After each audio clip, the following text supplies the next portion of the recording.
Sugod ug mga adlaw Marso 1, ipailawom na sa Alert Level 1 status ang Davao City ug laing 37 ka mga lugar sa nasud nga molungtad hangtod Marso 15 ning tuiga.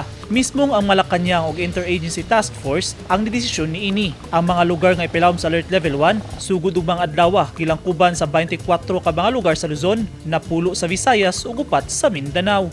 Ang desisyon sa ATF base sa nagkagamay ihap sa kaso sa COVID-19 nga natala sa nasud. Ubos sa Alert Level 1, gitugutan na ang venues sa mga meeting, social events kung ginagbing panagtapok sa full capacity. Apang gikinahanglan gihapon ng pagsunod sa health and safety protocols sama sa pagsuot og face mask ug pag-obserbar sa physical distancing hilabi na sa lugar nga dunay daghang tawo. Gitugutan na sab ang face-to-face classes sa basic ug higher education, full capacity sa licensure ug entrance examinations, intrazonal ug interzonal travel, karaoke bars ug indoor entertainment, amusement parks ug recreational venues sa full capacity. Duna sa pagtugot ubos Alert Level 1 ang individual outdoor exercises, visitor ug tourist attractions, panagtapok nga dili parehas og gipuy-an ug in-person religious gatherings ingon man ang mga casino, horse racing ug sabong, restaurants, food prep services, mga gym ug personal care services, mga sinihan ug film production, contact sports ug mga government agencies sa full capacity.